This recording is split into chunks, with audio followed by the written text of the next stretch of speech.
Warning: this show contains explicit spoilers, nerdy language, thematic elements, and graphic discussions. Viewer discretion is advised. All right, welcome back, everybody. We got a good one here today for our next segment here of graphic discussions. And today we're going to be talking about the Immortal Hulk, which is really exciting.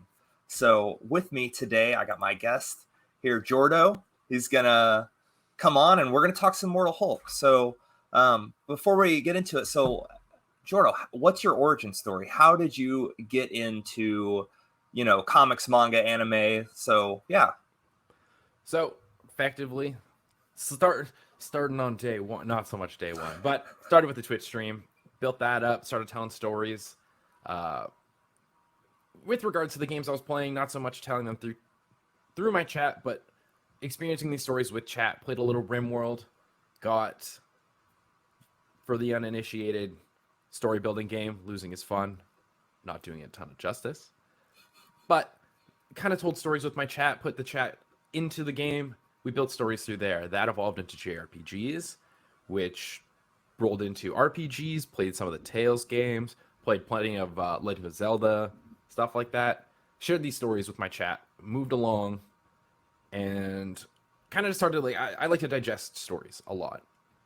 So even just, I took Brandon Sanderson's actually free course on YouTube just to learn a little bit about writing, which never really followed into anything, but I got a new perspective, I guess, on how stories work. And I kind of like to look into now, I guess, the intricacies of stories more than anything.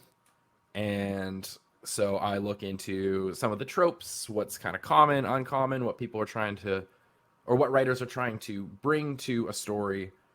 And so with my podcast now that is entirely anime based and the community I've built around being, I guess at this point I should just admit that I'm an otaku.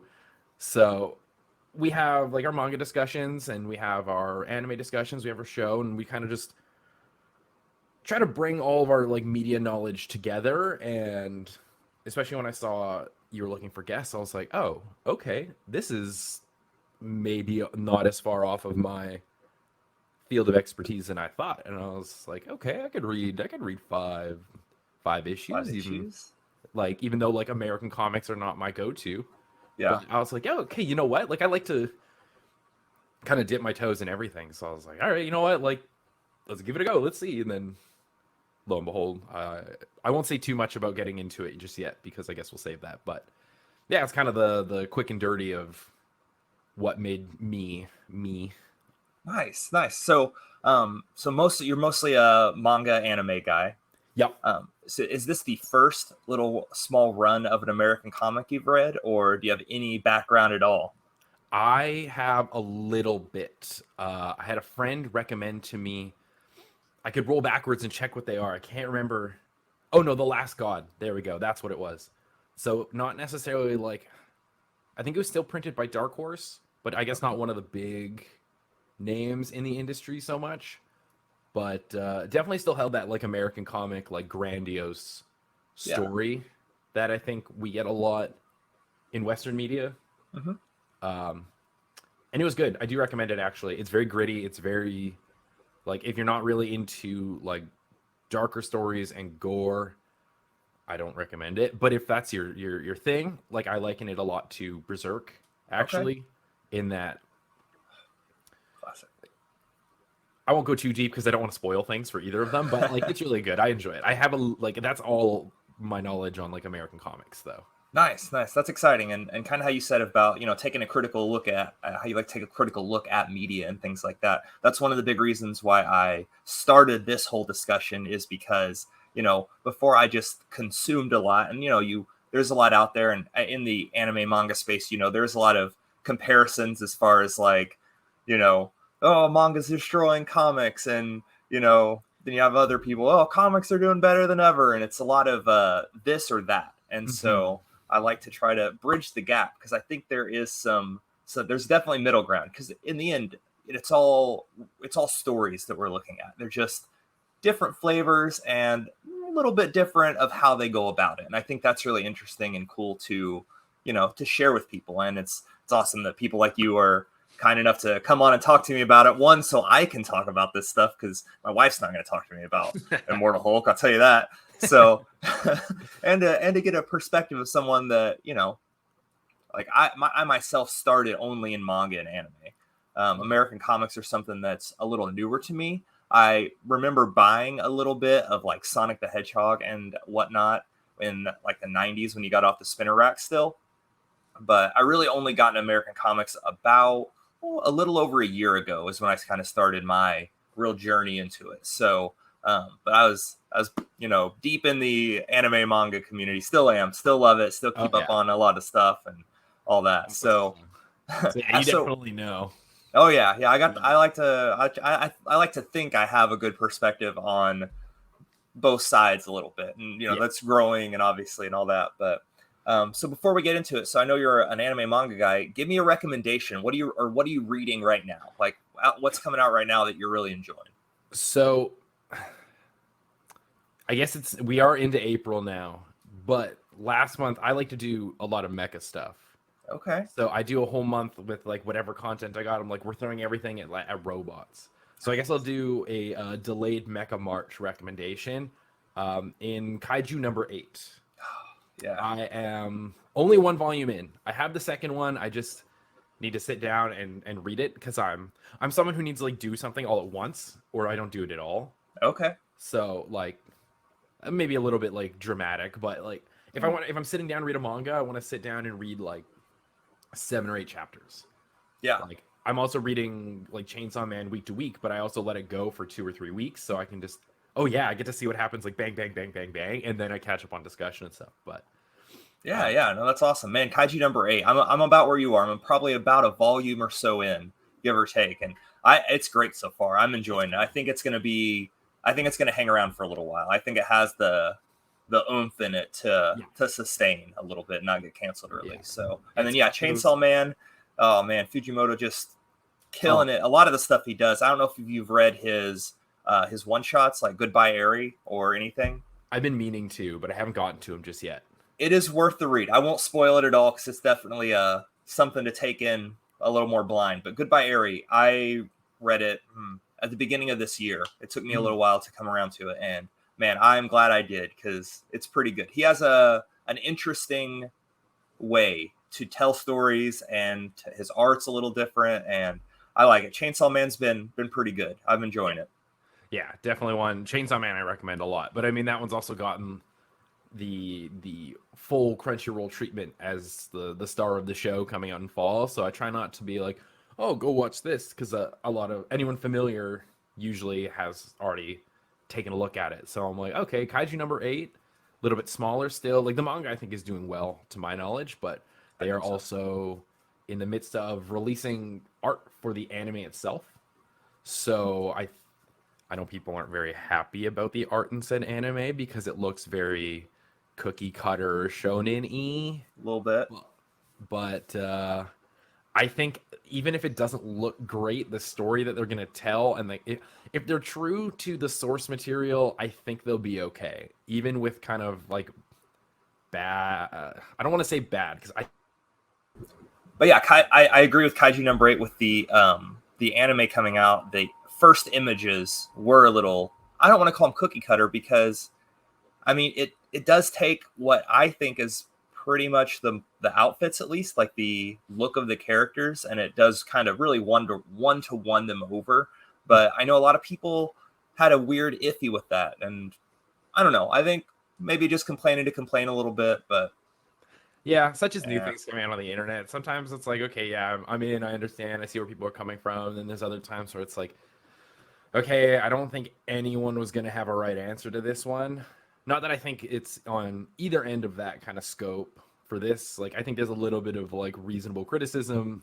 Yeah, the faces are kind of rounded out, like, but at the same time, if you're going to have like, big emotive faces, like the manga kind of has, I'm hoping that the rounded, less like jagged character designs will translate well to like actual animations. So yeah, and I think once we see them really move and we get the shading and the tinting with it, I'm sure it'll round out. I mean, And it's It'll be also fine. very early. Like if I recall correctly, it's not supposed to come out until next year. I want to say winter 2024, but don't quote me on that one. So they got some time. Yeah, there's a lot of time to. I don't think it'll ever get like the Sonic the Hedgehog treatment by any stretch, but there's time for them to kind of flesh out characters, flesh out the art, and kind of listen to some feedback. Like I think part of the reason they released this stuff so early was to be like, hey, like one, generate some hype, and two, maybe collect a little bit of like feedback on what people think about it.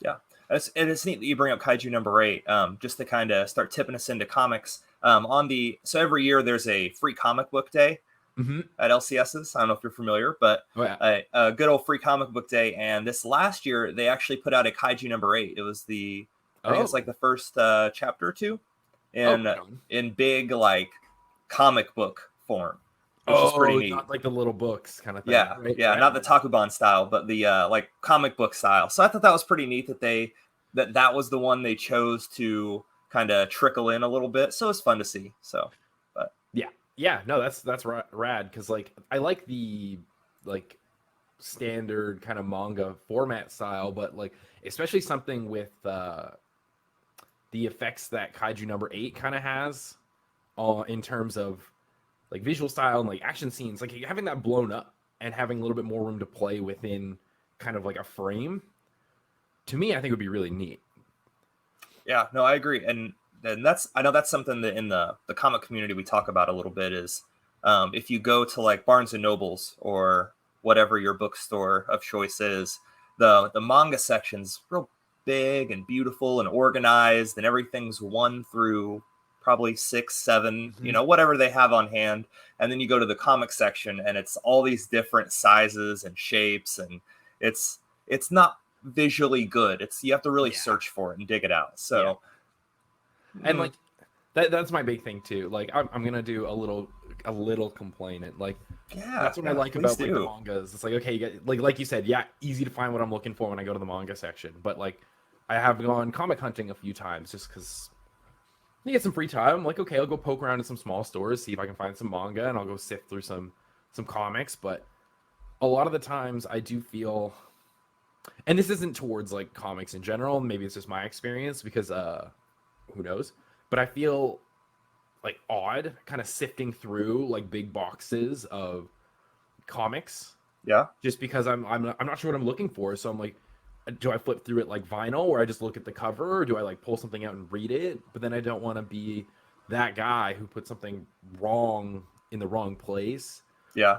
But I'm just like, okay, like I overthink it for sure. Like now that I'm saying it out loud, I'm like, oh, this is more a me thing than anything. But I do like that manga is very easily presentable. Yeah, it's definitely one of the well-known barriers of reading comics is where Mhm. do I start? Because it's all divided into runs. Because we have these legacy characters that have been around for 50 plus years, and it's like, where do I start? Like, you're not going to start with Superman number 1, I'll tell you Yeah, that. Like, yeah. Oh, completely different character at this point. yeah. You know, And I find too with like manga, they don't tend to do those like super long runs. Like, yeah, we have some of them that are getting, I think they might be leaning towards it with things like One Piece. Uh, big One Piece guy. So I I want to. It actually looks really good, but like when they're yes. like, yeah, there's 1,000 episodes, I'm just like, I have many 12 episode things to watch first. So like, I'm sure I'll get to it. But You definitely should. One Piece is the goat for a reason. oh yeah, I believe it. I watched it when I was like little. Like in Canada, we had like this like Friday night, like it was our version of Toonami. Can't Okay. remember what we called it, but like our little Friday like anime block. And I remember watching Inuyasha, Yeah. Avatar: The Last Airbender, and Naruto.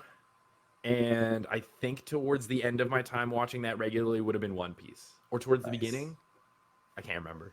It was a long time ago. It was I guess like 20-ish years ago. So Nice. That's fun. I just finished Naruto recently. I know I didn't watch it growing up. I missed it. yeah. And I mean maybe a month ago I finally finished reading it, and like cuz that's kind of where I'm at with some of my manga reading is I'm trying to go back and read the classics Yeah. just to get that base, and cuz I've always been a big Dragon Ball guy, Oh you yeah. know. Toonami, shaped my initial interest of it all. So, it's been good to go back and see Naruto, and because it's such a big property and so many people love it, and I get now why it is beloved. Yeah. Oh yeah.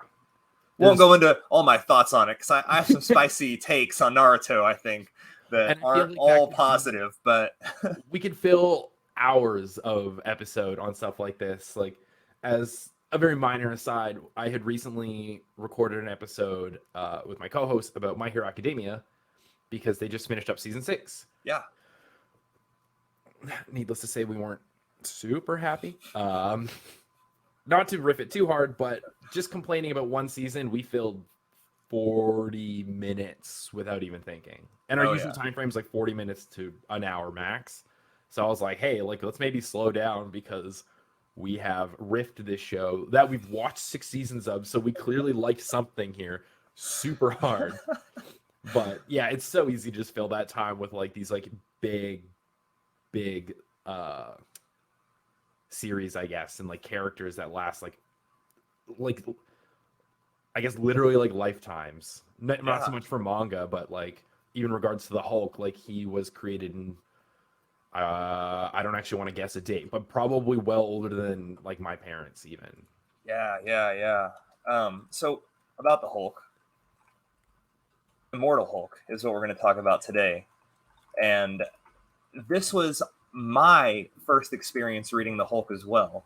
I have the Hulk runs that are coming out have just been all right. By the way, first appearance of the Hulk was in 1962, so been around for about 60 years of my mom. Greenness. Don't tell her I said this, but beats my mom by 1 whole year. Ooh.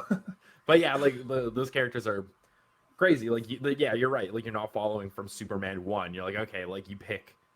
Because I guess even in Immortal Hulk is what, only 50 issues? Or correct. 51, I guess, was 0, technically. Was 0, yeah. But I didn't end up reading 0. I was like, this is a little chunky and not really what I think was the goal of this. So I was like, okay, I'll just go 1 through 5.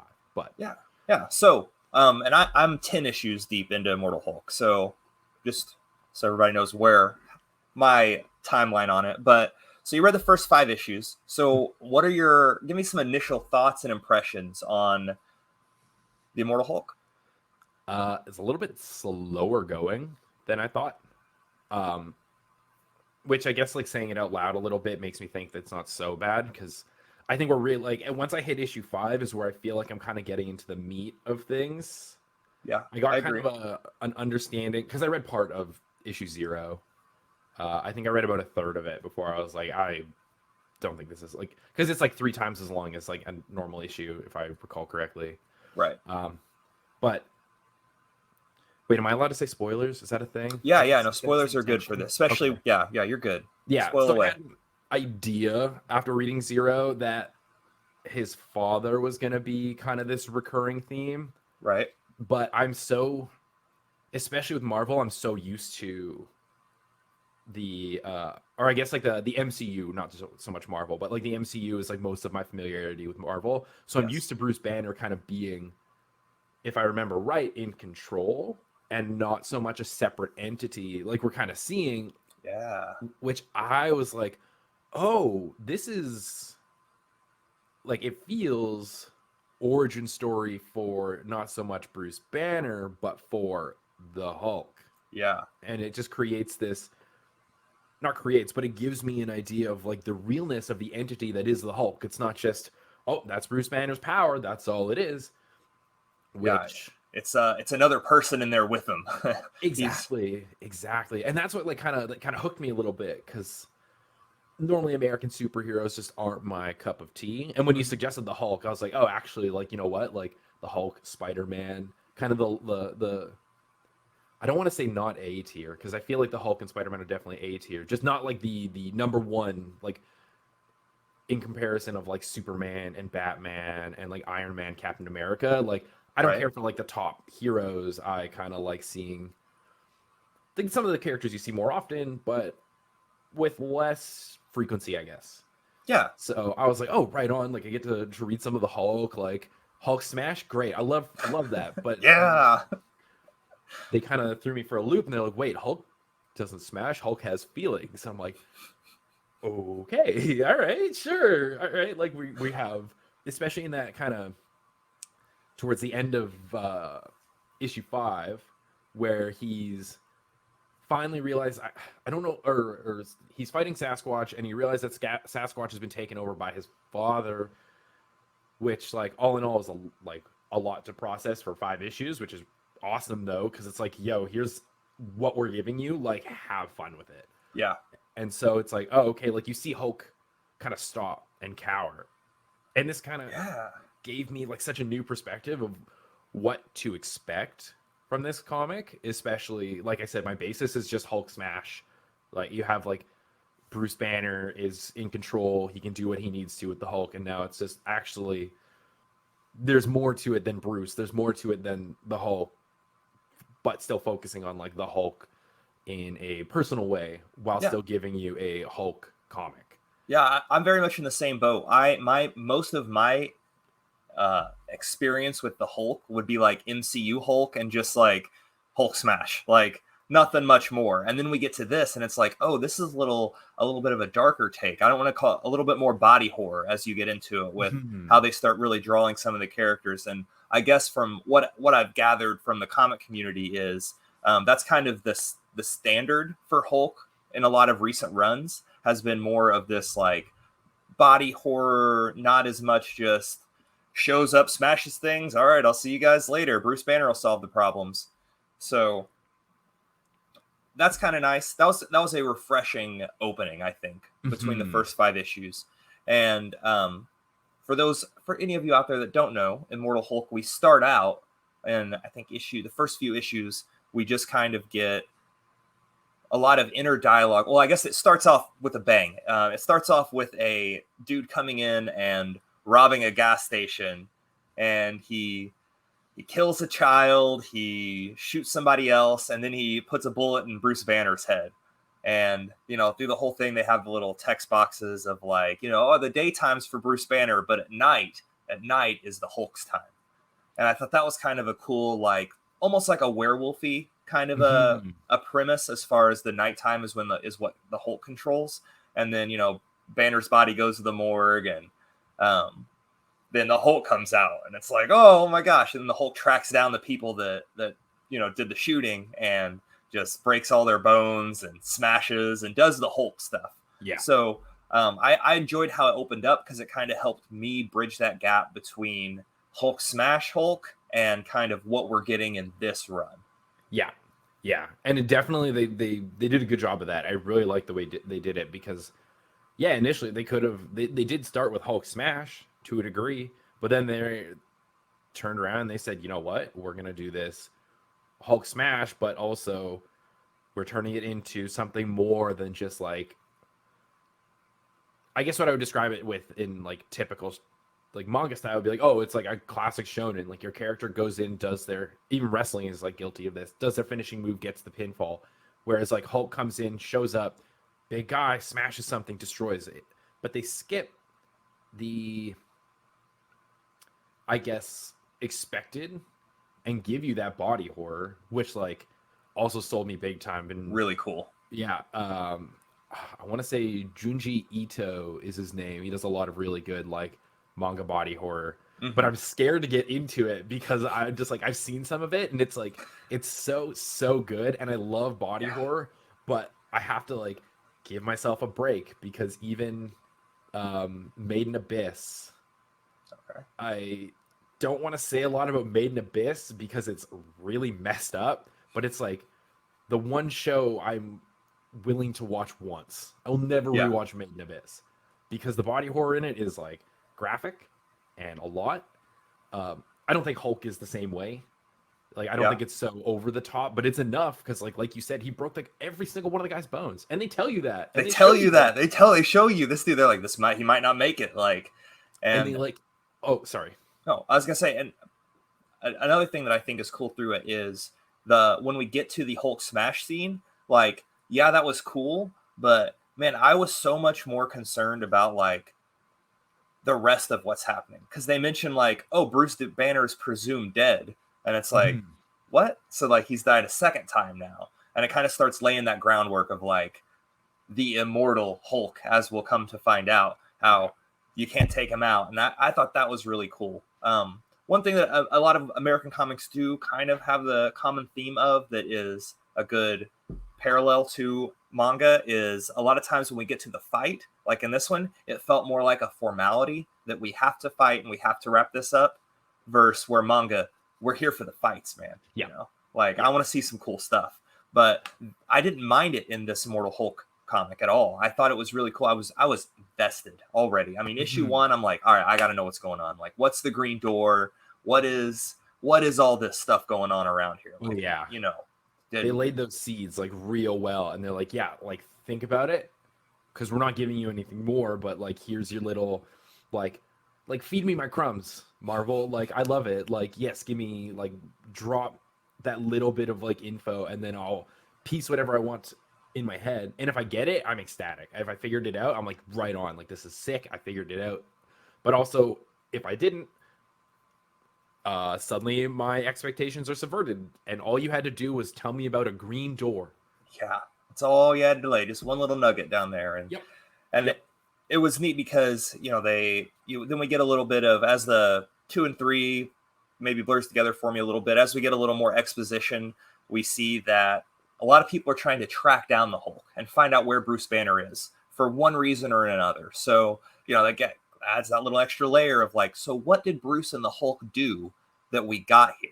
Because we don't get any of that backstory. I'm 10 issues deep, and we have not touched like what got us here.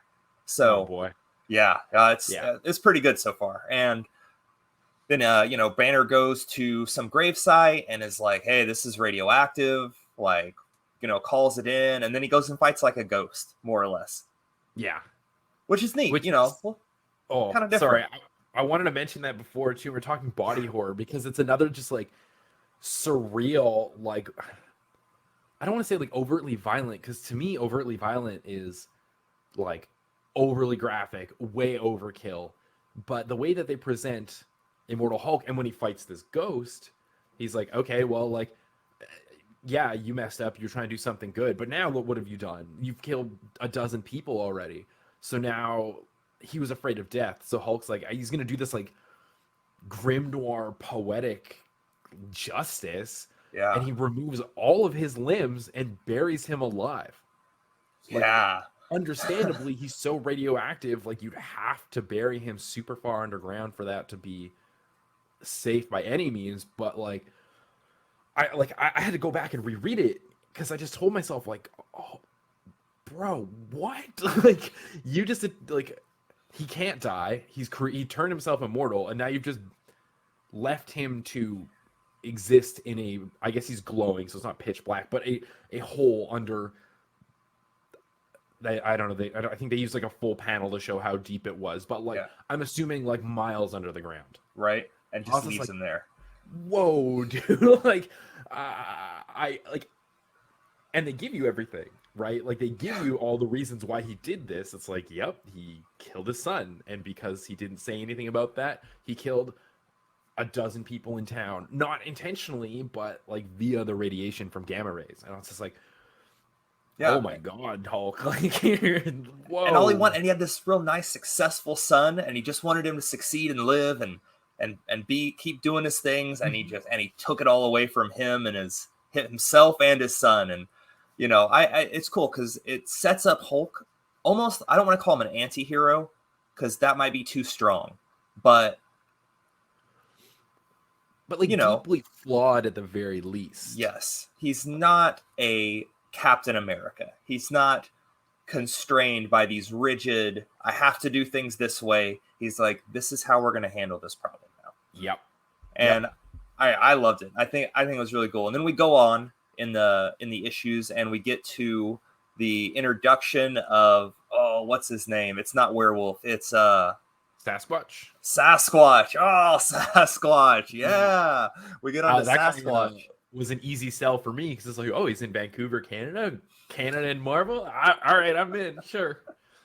Yeah, so we get that guy, and kind of the same thing with it seems like this gamma that they get infested with kind of gives them, because Sasquatch was based on the Hulk's, how the Hulk is living, because they used to be lab partners in college, and then he's like, well, I'm gonna inject myself with a little bit of this, and then we get Sasquatch. And I thought it was cool because he lived as Sasquatch for too long that it opened the green door to let another entity in that eventually takes control. And we have this cool hospital fight. I thought that was a really fun fight. Again, like you mentioned earlier, with the Hulk kind of cowering at times because now Mr. Banner, like Bruce's dad, is in this other entity, and just kind of navigating through that. And it's the Hulk talking, which is cool. It's not Bruce Banner giving the exposition. It's the Hulk showing the emotion, which was cool. Yep. Because they take out Bruce Banner literally to bring out the Hulk. Yes. Yeah. And I mean, like, I found it very straightforward that, like, okay, like Sasquatch like is first introduced, and they're obviously gonna fight. You put two big beefy boys in there, like, I don't know, like, even in manga, like, okay, like, I'll relate it a little bit to JoJo, but it's like, oh, you can't tell who the bad guy is in the situation, and it's like they'll show like you, and then they'll show me, and then they'll show a guy who's wearing nothing but like chains, a thong, and like a duster jacket with like purple hair that runs down to his knees. I'm like, I wonder which guy's gonna be the JoJo character here. Who's like, the stand user? Oh, dude, the memes that are pictures of people in the wild. It's like, oh, the stand user could be anybody, and it's like anybody, and it's some like really eccentric dude. And it's like, yeah, it's like, okay, it's like this guy's like, he's not even he's shaded differently than everyone else. Like, it's obviously this guy, and like, I love that about JoJo, but like, I also like when they give us things a little more freely in that regard. So even when Hulk was like, okay, like you obviously get Sasquatch, they get a little bit of backstory on Sasquatch and how he did work with Alpha Flight, and they elaborated on that with like, hey, like, I like the way that they gave that too, where it was just presented with, I'm not sure about Alpha Flight's like character names, but the woman he was talking to was just, it's a lot of in there lately, like, who is in there, which kind of, another one of those like little like crumb seeds that really kind of get you thinking in the right direction, I guess, for the story that they're trying to give you. Because I think that was still volume 5, or issue 5. And so with that, it's like, to me, that led me towards the like, okay, like we're definitely talking about different personas here, even though it'd been given a little bit with the Hulk already, but it's just, okay, like there's clearly more to it than just the Hulk is an entity that exists within Banner and Banner exists within the Hulk kind of thing. It's like, no, there's more to it than anything that's been given to us so far. But playing with like the subconscious and stuff and psyche, and from what I know about like the grandioseness of Marvel, like I'm really excited to see exactly what, I guess, trope they choose, or what like their focus is for what the Green Door is. So yeah, really interesting. Like I said, as my first experience with the Hulk, it was jarring is not the word, but it was like, oh, so this is the direction we're going to go. Like, this is what this story is going to be about. We're going to look at this internal conflict that we're going to, trade fists with externally. But the real meat of the story is, what is going on inside with this split personality and this dualism of, Banner and Hulk, and like, where does this go? And what is this Green Door? Like, what is going to bring out, or what's coming through it? Like, what is on the other side of the door? Yeah. Like, I think about it, I'm like, because I like to try and predict like everything. I'm like, okay, is it like another universe? Because that's not out of the question for Marvel. Is it another timeline? Because that's also not out of the question. Like, so I'm going through all of these different kind of options in my head, where I'm just, okay, so what do I know of Marvel, and what do they like to do? Because I guess literally, like I said, like timelines, subconscious, like sub-universes, different universes, like, I don't know, anything is really on the board, which is what I like the most about all these little things, is they've never really shied away from anything like overtly drastic, because it's a grand story. They want to give you these like completely out of the ballpark resolutions, I guess. Yeah, and I like that. I like that in this series, it teases it out a little bit, because when this would be releasing, comics release mostly on a month-to-month basis, so you get about one issue a month, which is kind of hard to keep that hype rolling, and especially it feels like there is pressure on the creators to I need things to happen this issue so that way you can get to the next issue. Where so I like when you see it take its time a little bit and more of a slow burn through it, as opposed to like, all right, well, we're gonna let you know what the Green Door is issue 2 because that's what you guys are here for, because you've been waiting a month on it, and it's like, no, take your time, Yeah. So I thought that was really cool. Like I said, I read up to issue 10. I'll give you is it okay if I give you a tiny spoiler?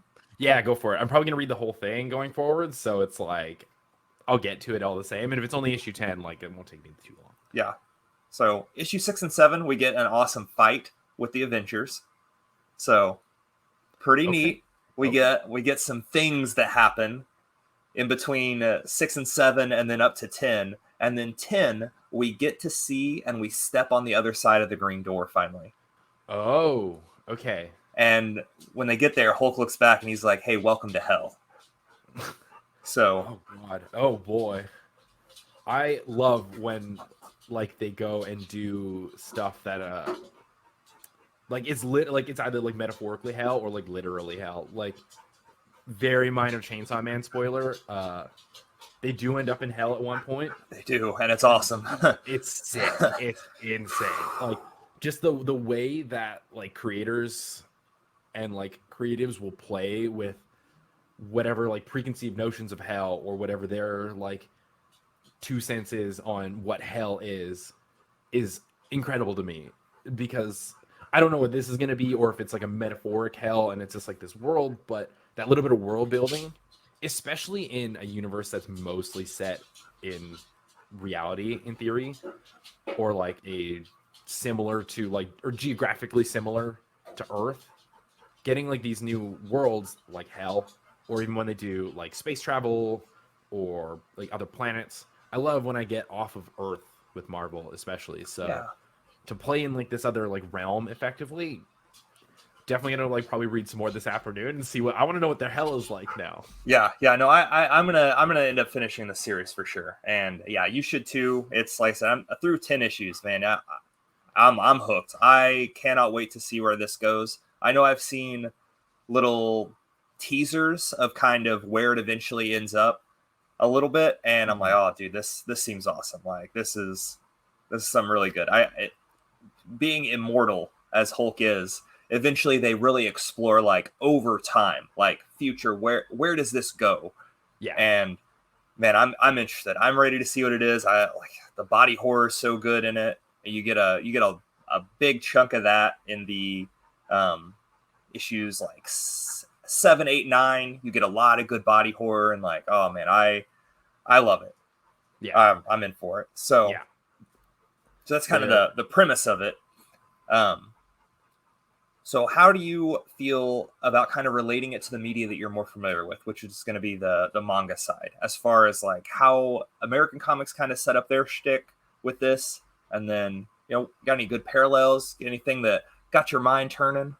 Like we mentioned Chainsaw Man. Chainsaw Man's definitely up there for something I would compare it to a lot of.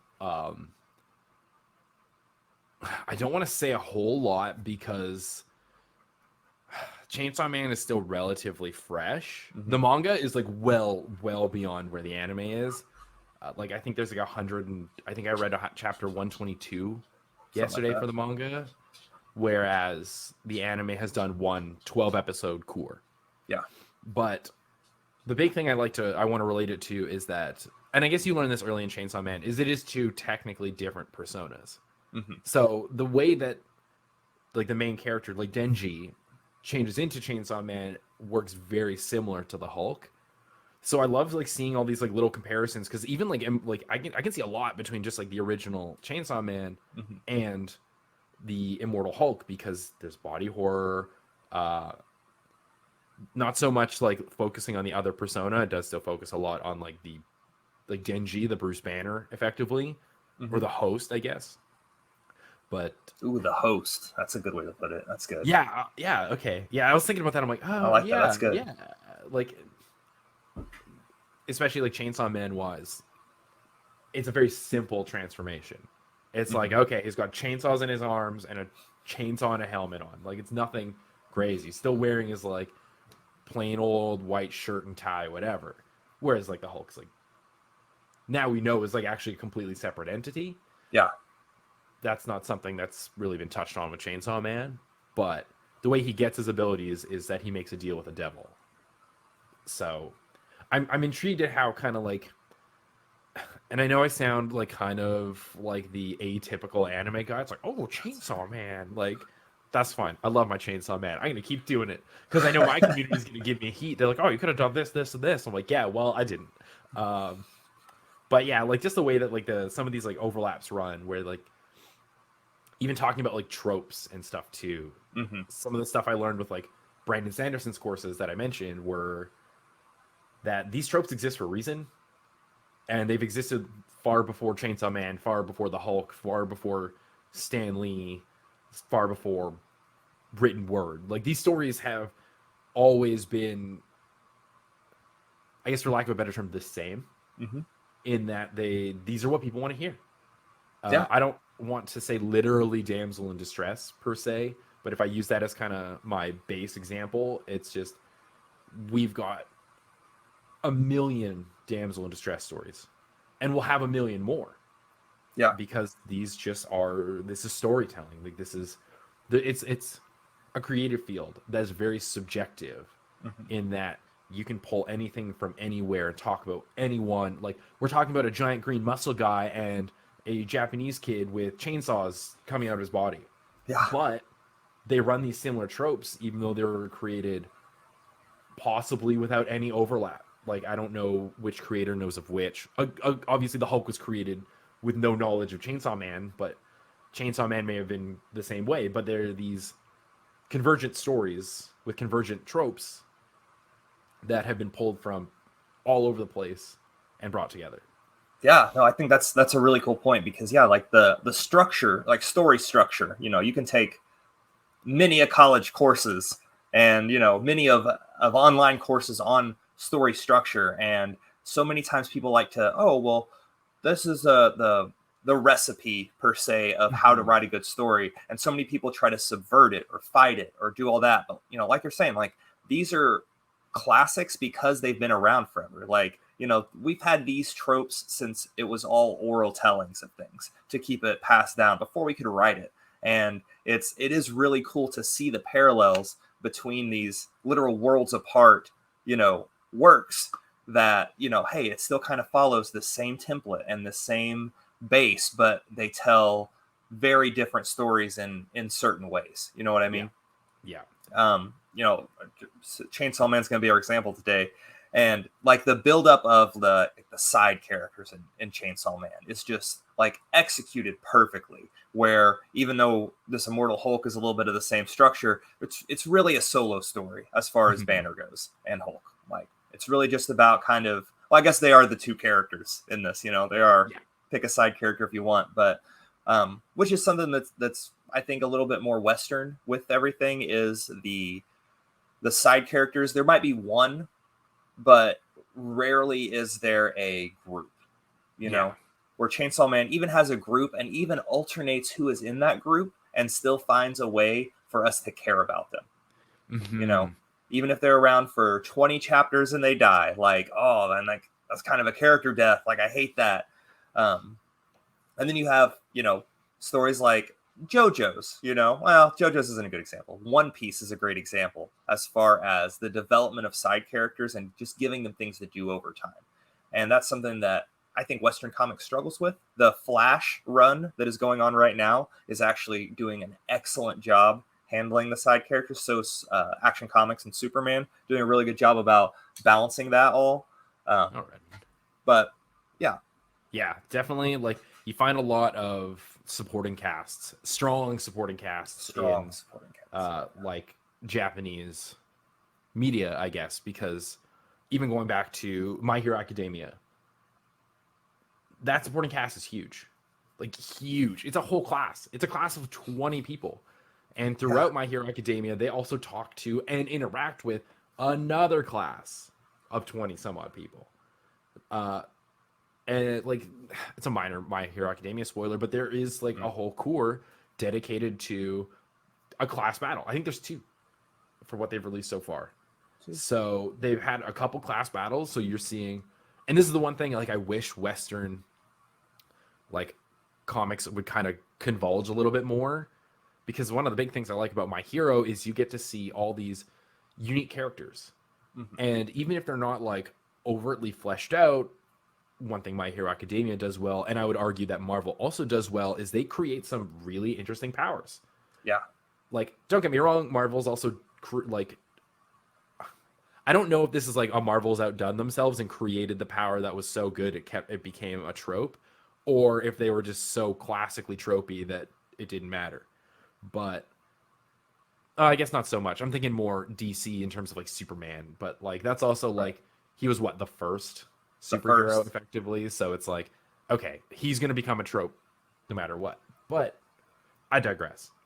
My Hero gives you these characters, and even if you don't experience a lot from them, they have such unique and different abilities that they use really interestingly. Mhm. Like they have a guy, again, minor spoilers. If you're a superhero fan and you want like superhero stuff, My Hero's gonna be good for you, even if you know about the spoilers I give him. But they have a guy whose ability is that he can shoot tape from his elbows. Tape.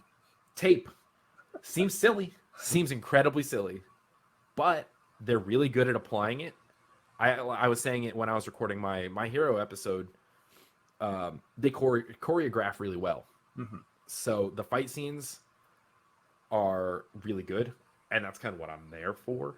Yeah. And I could even go back and talk about how like the fight scenes in Immortal Hulk seemed more pointed, I guess would probably be a good way to put it, where especially I guess for 5 issues you're not getting a whole lot, Right. especially because it felt like a bunch of squash matches effectively, like until you get to Sasquatch.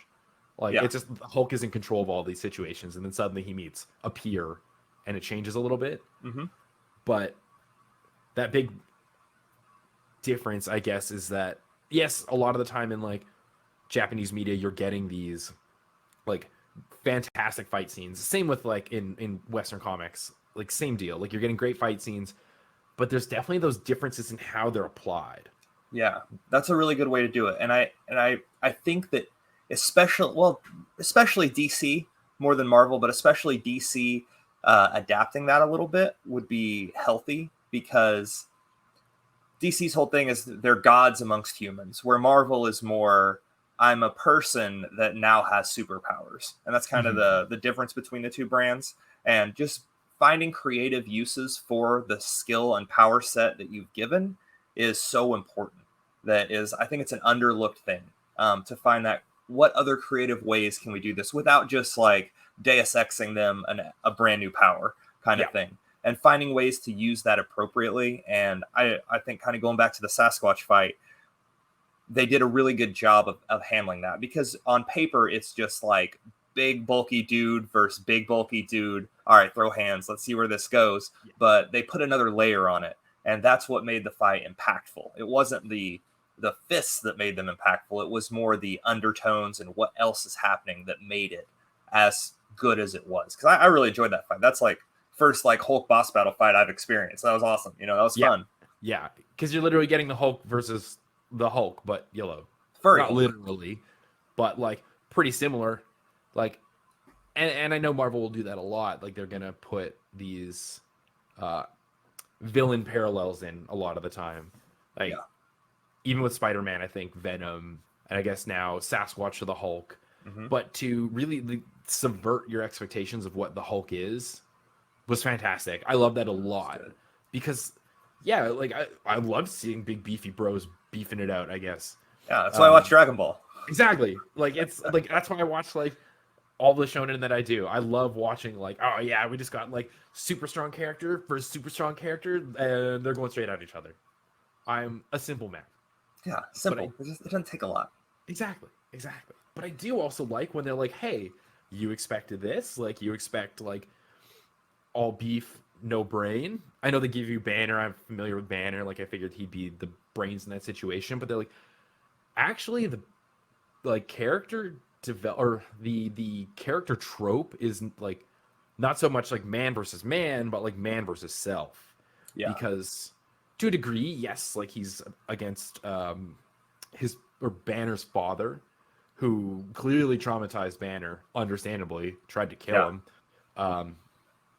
But instead of just being like, oh, okay, well now you fight Banner, or like the Banner Dad, there we go, who is now also a Hulk version. It's okay. It's not so much that they're struggling to be strong. It's physically they're struggling there, as in Bruce Banner and the Hulk are struggling to be strong mentally to get over this, like, albeit inflicted trauma he has from his youth, but it's definitely kind of the weak point of the Hulk in terms of like both like literal superpowers. Like Hmm. they showed him regenerating instantly in a couple panels. They showed him just obliterate the bartender's car, and just everyone's familiar with his super strength. He's physically undefeatable, but they're like, oh, you know what? Well, his emotional, I guess, weaknesses are where you can pull that rug out from underneath him, and Yeah. that's what I'm like really interested in seeing them explore. Yeah.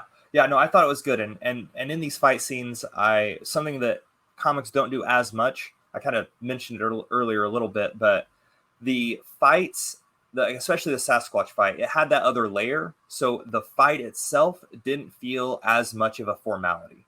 Like, Yeah. okay, we've fleshed all this out now. Now it's time to go fight the big bad, which I really like, especially coming from a manga background, because the fights are where the emotion happens in a lot of shonen.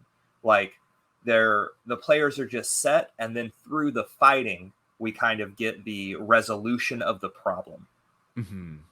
between it. Like, man, so it's funny. We mentioned My Hero a lot. My last episode of this was on My Hero. I took someone Oh. that just reads comics, and they read the first volume of My Hero. Oh, right on. So, but we get to like the All Might versus Nomu fight, and like, Yeah. oh god, that is one of my favorite fights ever. Like, I could watch that, read that daily, and it's just Fantastic. good for the Absolutely. soul. And what I thought was so special about that fight is like, yeah, it was big Hulk dude versus big Hulk dude almost, Mm-hmm. but the fight was more about like, hey, this is kind of the last time that All Might's going to be able to jump in and save the day like this. Like, it's the passing of the torch, and to show the classes or the younger generation, like, hey, this is what it means to be a hero, and like these are the themes that build through the fight and leading up until then, and like, and the overcoming the obstacles and all that is already in the fight. Where and like kind of with Hulk and Sasquatch, I felt like it was the same thing. And with so many American comics, it's more the players, the stakes are already set, and then the fight is like, all right, we have to fight because somebody has to go down.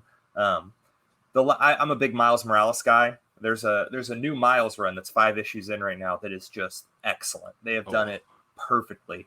The last run they did was good, but the final fight was just so anticlimactic that I hated it. It just ruined it for me. We get there and it's like Miles and a clone of Miles, an evil clone, basically just stood on the side of a building, traded blows a little bit, and then the the clone was pulled a Frieza and was like, "All right, fine, I'm gonna self-destruct in 5 seconds," and like, Give me the abridged version of that. give me the abridged. Yeah. Luckily, it was more of an accurate 5 seconds. It wasn't 20 episodes of 5 minutes in Frieza time, but Yeah. and it was just they didn't use there wasn't a lot of webbing powers. There wasn't.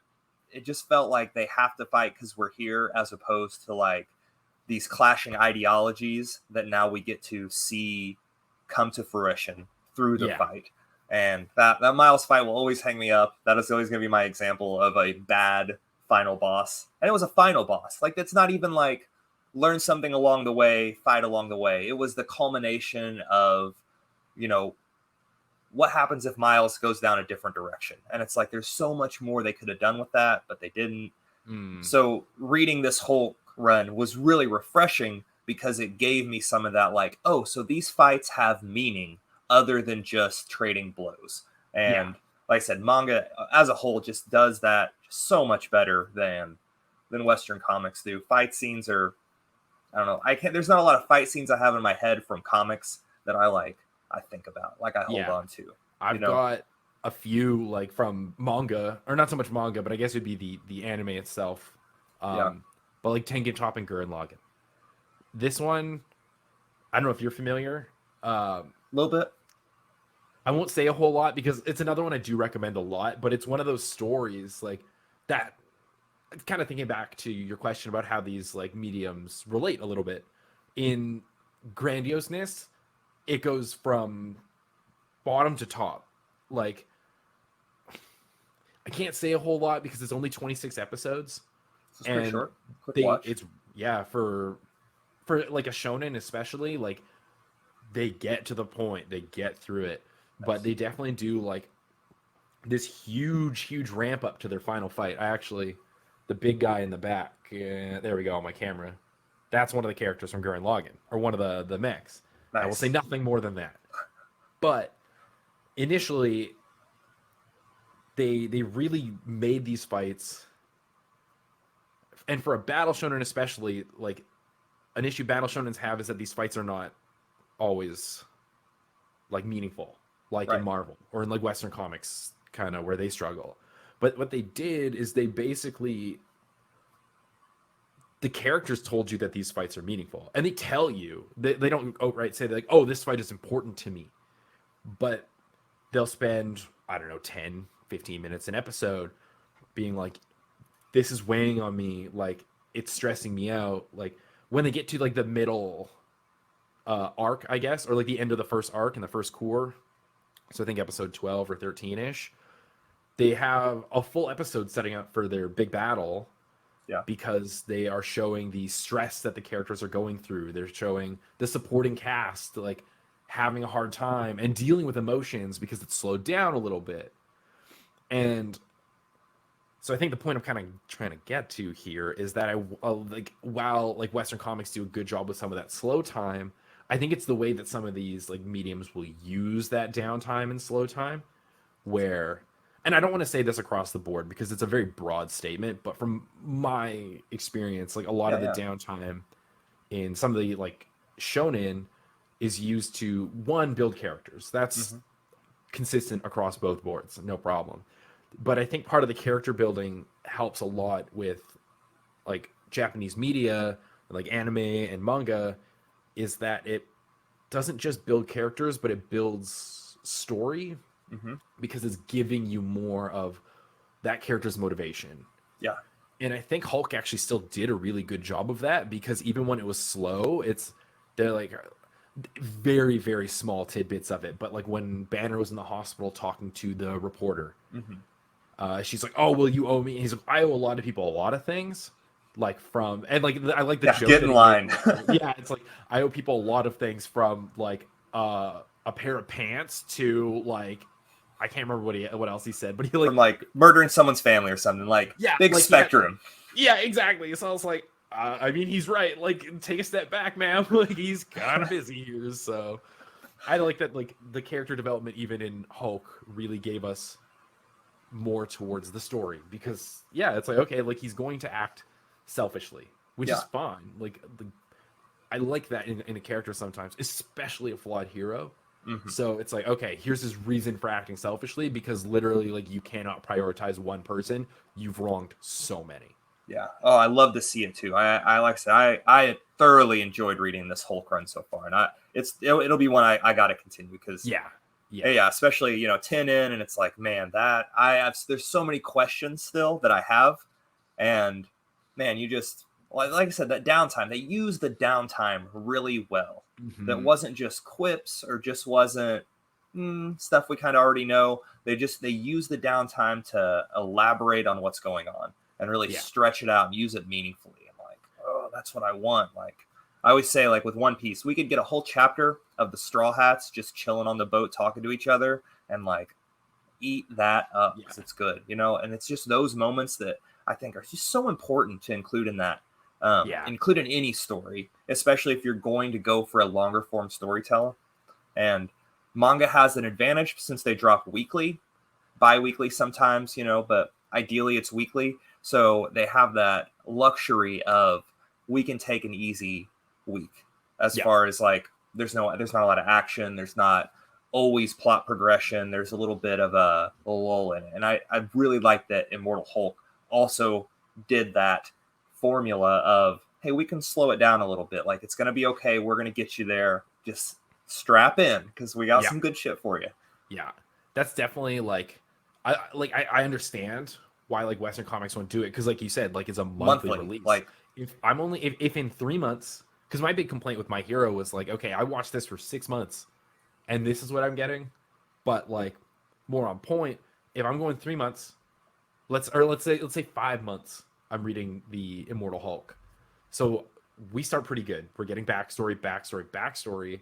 But let's say issue 3 out of those 5 in those 5 months, or even we'll say like 6 for an even split in the middle. In the middle of like a 6 month drop, where you get, uh, I guess what like the relative size of like a volume or an issue is what, like 20-ish about pages, 24 pages. Yeah. 24 pages. Okay, it's still not bad. But like let's say like halfway through, you're like maybe 150-ish pages, you are getting basically sidetracked with a downtime story, and your readers don't like it. Yeah. I think that's a very quick way to lose people, especially early on. Oh yeah. But one thing I do like in that same regard in anime is that there's a lot of OVAs. There's Yeah. like I've been doing like with those watch challenges. I know I mentioned them kind of in passing a little while ago, Yeah. but with those, I've been picking a lot of OVAs because I'm like, oh, I have to watch like 60 different animes. Like, I'm not going to watch like 24 episode series for all of them. Like, that's I don't want to do that. I want to pick some short things here and there. So one of them, Haikyuu, has a bunch of different little OVAs all over the place, and the one I was actually looking at yesterday, it's called Land versus Air. I can't remember if there's 2 or 4 total episodes, but it has nothing to do with the main cast. Yeah. It's just 2 different teams that the main cast has played already playing against each other. Oh. So I guess if I had a little wish list for Western comics, it would be do if you wanted to do stuff like this, do it as a supplement. Yeah. Which I guess you couldn't do really story progressive things, but you could do like a very short, like let's say half issue. I don't know if that's a thing, but like a 12-page quick little burner in between like your monthly release that's like, oh, okay, like here's Bruce Banner dealing with more of these like small stories. Yeah. Not And to say Immortal Hulk like needs that per se, but just as an example. yeah, no, just kind of as a whole. And comics have that a little bit, but it's not an OVA. Like it doesn't Yeah. have that OVA feel to it. It's more like there's a lot of we do a lot of crossover events in this on this side of it. Yeah. So which the community split on these events because sometimes you want an event to mean something and to change things, and a lot of times it's just kind of like hey, we're just going to cross over with a few other titles going on right now, and then we'll loop it back into the main title, and little fun event. Some people feel like it's an abuse to like, oh, so like Miles has a crossover with Carnage coming up. It's the summer of symbiotes. This summer is the big Marvel's big crossover, and I'm only reading Miles out of it, but it's going to cross over with Carnage and Venom and Red Goblin, and we got all these other books. And so then it's like we get to it, and it's like, man, if I want the whole picture, I now have to buy all these other issues that funnel in so I can get the full story for Miles, which is the only one I really care about. Yeah. So it's a different flavor of how they do it, which is one way they kind of OVA it. The other way is, like you mentioned, like half issues. So DC, they didn't just reboot their universe, but they just kind of like, okay, we're going to start here going forward, kind of like, so we're all on the same page a little bit. Like a big event happened, and then they kind of track it down, and then they open it back up. Oh, they like amalgamated everything as much as they could, and then yeah, more or less, okay. yeah. So, and Action Comics for about 3 issues were like 4 different stories within the title. So it would be like we'd get like a Martian Manhunter story. I think they did it with Lazarus Planet. I think that was the event that they did. They did a lot of little one shots along the way. So we got like a Martian Manhunter one that's set up for the Manhunter series that will release this summer. I think it starts this fall. You just got to kind of check in on what everybody's doing, and then they roll out the full title of it. So much different way they do it on the comic side. It's I didn't mind a lot of them, but some of them you get, and it's like, man, I only cared about maybe one of these stories out of the four. The other three I don't care about because they're titles I'm not going to read, characters I don't know. Then you kind of feel like you wasted your money because I get all my manga. I pay $4 a month on, Viz. I guess it's the Shonen Jump app now because Viz is going away. So pay my $4 a month on Shonen Jump, and then it's like I get everything, as it releases on the day of release. Yeah. Where I buy physical copies of comics. I don't read online a lot. I did read Immortal Hulk online, but normally I try to buy them or get a trade, or I like the tactile feel of it. It just, especially with the bigger format, kind of how we were talking earlier, and the colors, you can kind of see what's going on a little bit. You can see that detail. Take your time. I have my nice JoJo's. I'm with you. I'm so with you. Oh, dude, you're good. But so I like that with it. But yeah, it has the downside. And mentioning of JoJo's. Oh, hell yeah. These ones are so nice too, like the collector's ones. The hardcover ones. Getting distracted now, but like so good. Oh yeah. But just kind of a different way that the American comics go through the OVA system, per se. Yeah. It's okay. And like, especially like the way you're putting it with like cost effectiveness, especially like, Viz Media is $4 US, I think. Mm-hmm. Like, that's I think like just over $5 a month. That's cheaper than most streaming services. And like for the uninitiated, like everything is not a joke. You get everything. Yeah. Like you can only read 100 chapters a day though. Only. That's almost the entirety of all of Chainsaw Man so far. Yeah. Like you'd only be 20 chapters short. Yeah. But even then, like that's 3,600 chapters. That's not how math works. 3,100 chapters a month on like a 31-day month. That's an insane amount to consume. So much value. And DC and Marvel have their online app thing. I think it's DC. I don't know what DC is. Marvel's Marvel Unlimited. And you pay $10 a month and you get a pretty good back catalog, and then all the new releases. Marvel, you get like if something released today, 6 months from today, I will get to read it. Where DC 3 months from today. So it's a good way, I guess, to read back issues. But then, like, if you're in the zeitgeist and you're, looking on, YouTube and wherever you get your stuff from, and you want to hear people talk about it, you want to be in the community of this is what's going on and this is awesome and da da da da da da. You're not able to do that. Yeah. And like with the OVAs and stuff too, like the nice part is it's all like as much as like we're talking supplementary stuff, like completely not necessary. Yeah. Like the idea I'm getting from what you're explaining with like especially with the DC universe kind of amalgamating everything is like, okay, like it's necessary to know about characters you don't care about in a universe I would even say is like oversaturated is probably the best way to put it.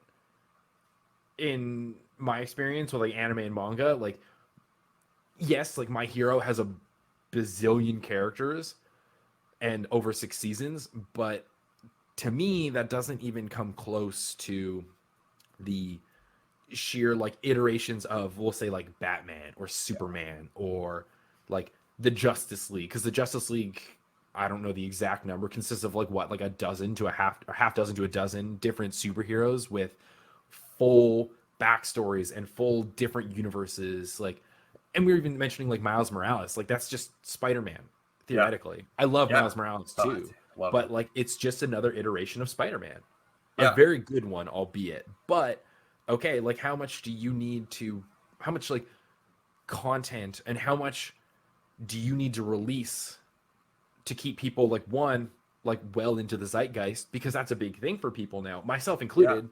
I like being involved in this. For me. Like, and like in a, I guess this is like not a definitive statement, but this is kind of the 2 cents I've seen with a lot of, especially now that I moved to like Japanese media, like a lot of content is required to come out very quickly and very like well done all the same. Mm-hmm. And like you're gonna have to answer questions if you start falling behind. manga is one thing in that it's like, okay, you're getting a weekly release. If you start falling off like over 2 weeks, you're just gonna say you're taking a break and move on. Yeah. You can't do that with a monthly release because if you're off for, like, let's say you take a month off, okay, now people have to go back and reread Mm-hmm. and catch back up. Because even when I was reading The Last God, as much as I enjoyed it, I was picking it up as it came out, Mm. which was awesome. Like I loved reading it like first and being able to talk to people. Yeah, And like it's I had so a friend fun. reading it, but I'd always have to go back and reread what happened last month because it's that huge gap. Yeah. But maybe that's my goldfish brain. No, for sure. I struggle with it a little bit too. Like I'm, with all the Marvel and DC and all the Western comic series I'm reading, like if it takes like a 2 month break, I'm like, what was going on? Like, I guess I better drop back in and Like refresh and catch rehash, back yeah. up and all that. And with like I do like weekly new comic book days for new comic book days today. So all the new Ooh, comics and titles release every Wednesday. And I always do a lot of people in the community do like, here's what I pulled, little my 2 cents on this title, yada yada yada. And a lot of times even month to month, I gotta go back and read like what happened in this last one. Like I can't talk about it if I have no clue. Um, and I think that's with any media that you space out too much, not yeah. necessarily a manga versus comics kind of thing. Because I'm reading Fist of the North Star, which by the way Oh is boy. awesome. Oh my god, it might be it's probably my favorite thing I'm reading right now. And Oh, so right they on. release 4 volumes a year. That's how they're doing it. These nice, kind of like JoJo's, like hardcover, real Like multiple beautiful. chapters. Yeah, you get like 15 or so chapters per one, maybe more. I don't know. And I always have to reread the volume before I move on. Yeah. So there's a problem with any kind of release schedule, I guess. But it's just tough whenever you don't get when the release schedule is that far and you don't have enough content behind it to push Mhm. you to go to that next one sometimes, which is tough, I think. Yeah. But Yeah. And like I guess that's like the interesting thing with that is like not that I think either like there's like I clearly have a preference for like manga and anime, but the monthly release also gives a lot of benefits that manga doesn't. Most of that like we the mangas we held up are like the hardcover like re I think that reprinted for of like sure. the originals. Like because I was holding the second volume of JoJo. That stuff was written in like the 80s, 90s. Yeah. But the nice part about like if you have a monthly release is you get much higher quality art, Yes. which like is kind of You like should. agreed. If you it's a month in between, I want like a full colored book. Like most manga, it's like you get maybe a few colored pages, and on like special editions, you'll get like a lot of color in some of them, or like on finales. It's like, Yeah. oh, they're fighting the big boss. Like you might get a couple full colored, like full page panels, but with like uh comic books, you can expect that a lot more regularly, Hmm. which I think is like a really good like a very strong point. Yeah. Especially when the series is good month to month. Like you really look forward to like, oh man, what's gonna happen next? Like I can't wait to see it and look at the art more and like dive into it. And it kind of it's that you gotta be patient, Yes. gotta be excited but patient. Yeah. So I mean the One Piece community falls apart when Oda takes a week break. So like, you know, we If won't it's get a that chapter for long, 2 weeks. What are we gonna do? yeah. Yeah. Oh, I get that too. It's like okay, like you're excited, you're waiting for something. Like I was getting really annoyed when Chainsaw Man was doing that. Um, albeit it's because for the same reason I am no better than the One Piece fans we were just riffing on because I was reading it like week to week and I'm like, oh, it's Tuesday. Like I'd always go like I was in construction at the time, so I'd go sit in my car at lunch and I'd eat my lunch in my car and I'd read Chainsaw Man Nice. on and like I'd read Chainsaw Man and then I'd watch the episode because they both dropped on Tuesdays. So I'd have my little Chainsaw Man lunch, and I'd be like all giddy after lunch, like, "Oh, you enjoy your little anime mug?" I'm like, "I sure did." I Uh, did. yeah, exactly. Kind of with a big smile on my face, like, "Yeah, of course I did." But when they start taking those weeks off, I'm like, "Oh, I still got my episode. It's not a big deal." But I'm like, "Oh, I didn't get to do my whole little like routine." Yeah. Again, might be the goldfish brain in me, but like, I like having that like consistency of week to week. Hmm. But It's even like if nice. you're expecting it month to month and you miss a month, it's just like like there's nothing you can do about it. Like there's like it's okay to me to be like, oh well, this is a bummer. Like I know people take it X steps too far, Yeah, but for sure, such for is the sure. internet. But like it's like oh okay, like I liked having my stuff come out every week, and I liked being like again in that zeitgeist. And I think even kind of going back to the art thing with everything, the strong point with comics is like yeah it's month to month and you get better art in the comics. Now you don't have to rely on anime to adapt your manga to help get that strength of the art out. That's a good point. Yeah, like definitely not something I want to build a hill and die on because I know people will chastise me for that because there's some beautiful mangas out there, Oh yeah, but it's changing mediums, and yeah. they manga and anime rely very heavily on changing those mediums to improve the quality of the work or adapt the quality of the work.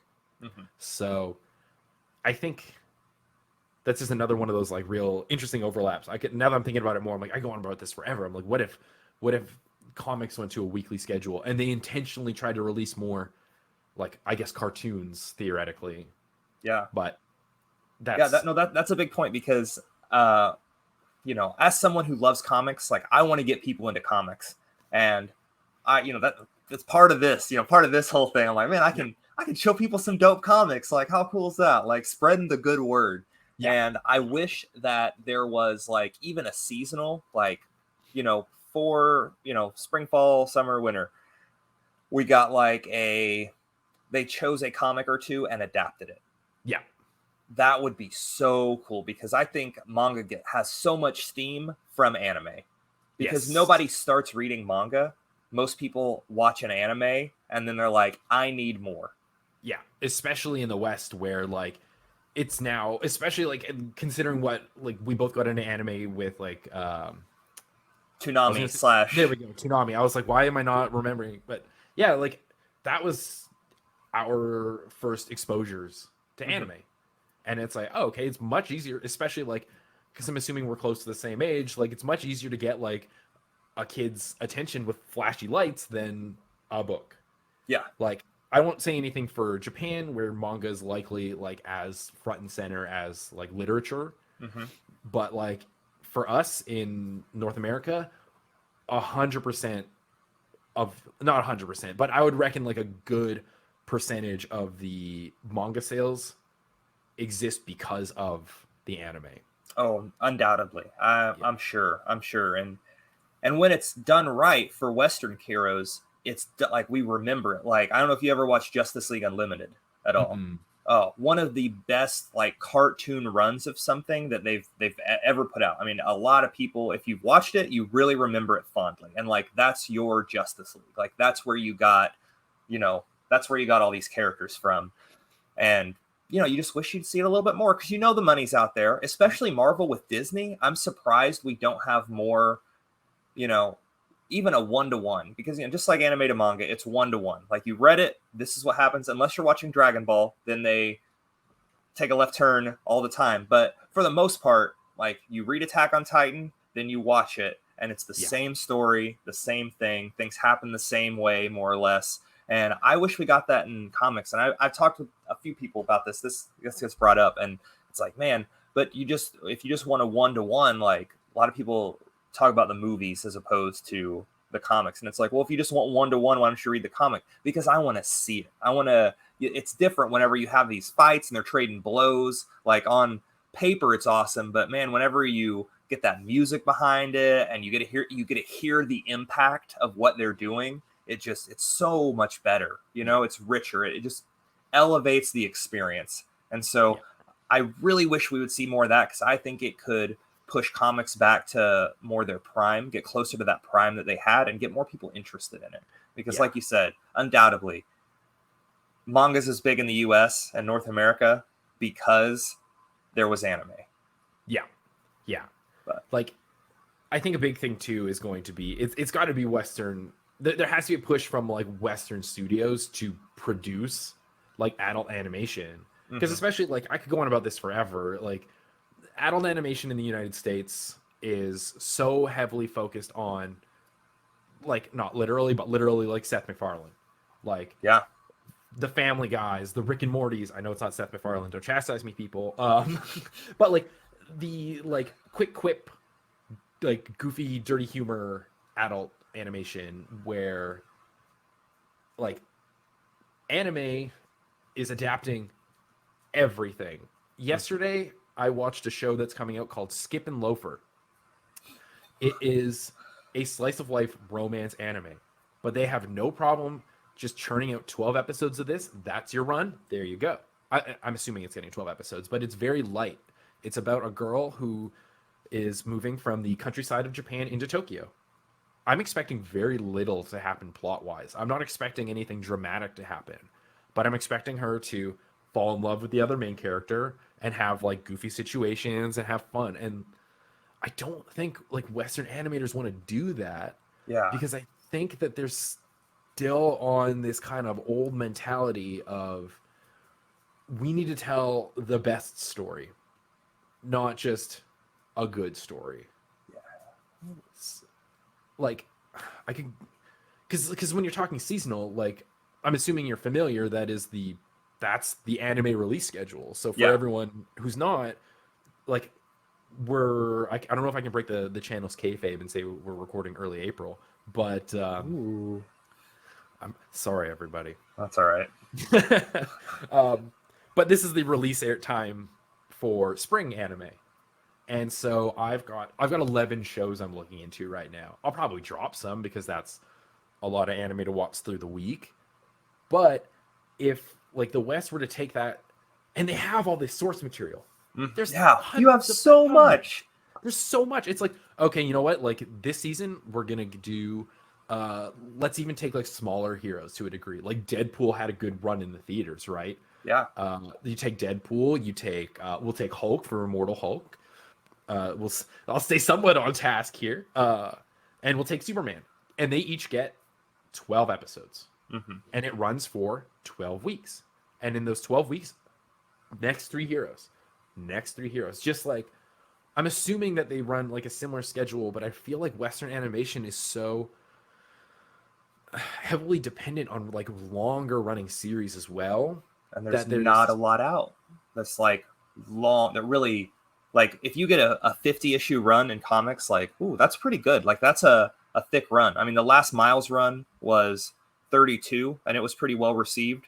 So that's a pretty fat run. Where, a lot of times they're moving to this 6-issue mini series run a lot is kind of where they're going. Things are getting smaller, which reflects because they want to sell trade paperbacks, and also reflects because American comics animation wise are a lot more focused in movies. Yeah. Like DC is really the only major company that's like, we're going to consistently put out animated movies like year after year, build a universe on it, like, and pull from the comics. Where the MCU, yeah, the characters are there, but that's not pulling from one specific run or anything. It's just kind of like, here's some things that have happened along the way, and we're going to put them together and entertain you with it. Yeah. So another difference is it feels like animation here is more movie focused when it comes to properties. Yeah. Like, I could go on about the MCU forever because the amount that they're releasing to me is actually too much. Yeah. But that's also someone who's not a huge MCU fan, so we feel that way too. Don't worry. Okay. That's what I thought. I was like, okay, I get it. Like, it's a cash printer; they're gonna do it all the same. But I would love to see what like Western animation could do with like smaller heroes in smaller chunks. If you haven't seen the Blue Beetle trailer that is dropped for the future DC universe, it looks really good. Interesting. Okay, I did see that the trailer dropped, but I didn't end up watching it.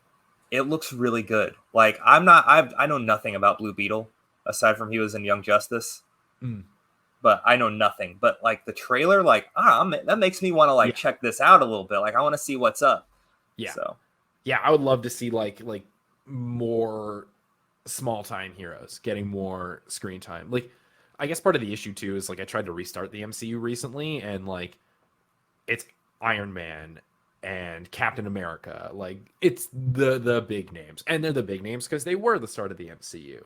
But like I'd love to see even like a villain story. I know the comics will run villain runs, Yeah. but like I like there's so many great characters in these comics and so many incredible stories with like interesting plot hooks and interesting things you could do, but you really like funnel yourself in a lot by not like diversifying into other forms of media.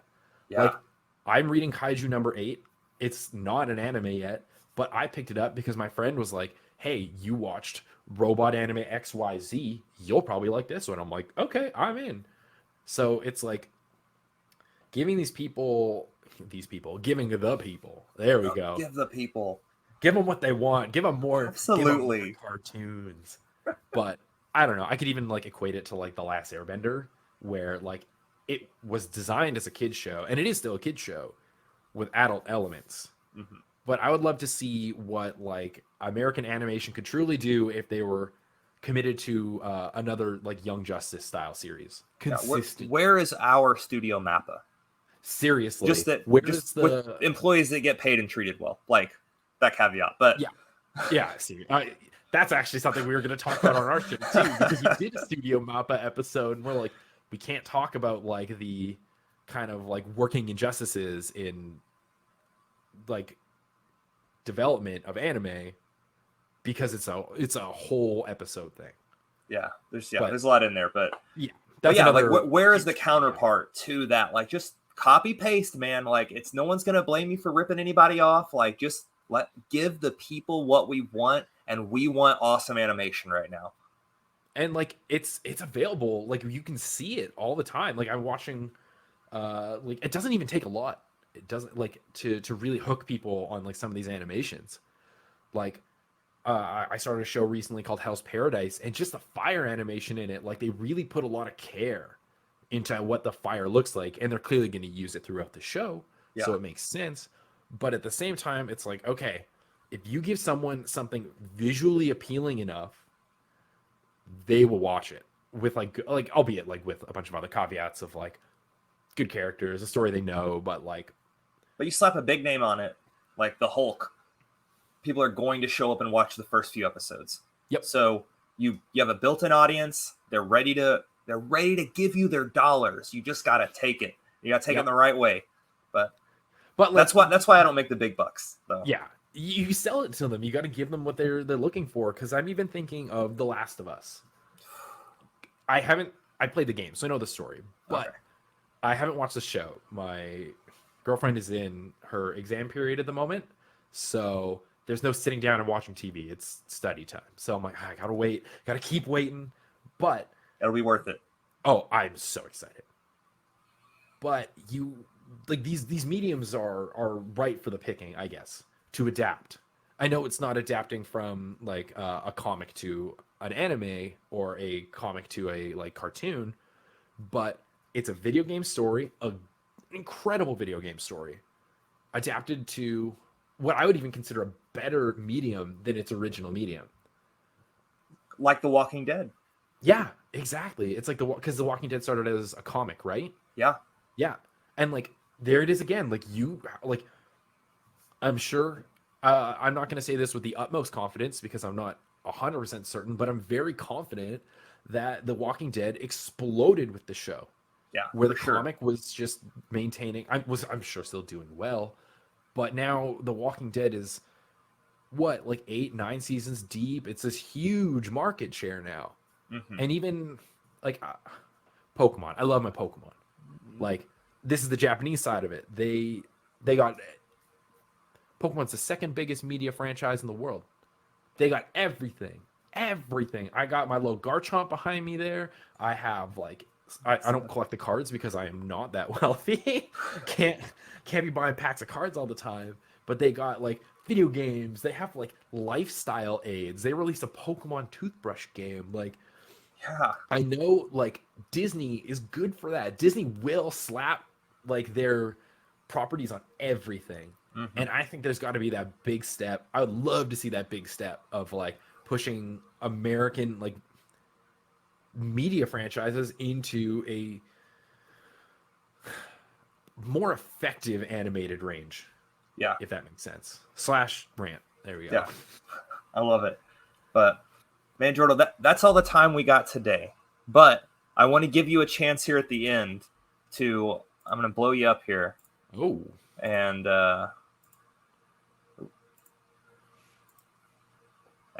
if you have anything you want to plug, if you want to tell us where we can find you at, like about your podcast and all that, like now's your time.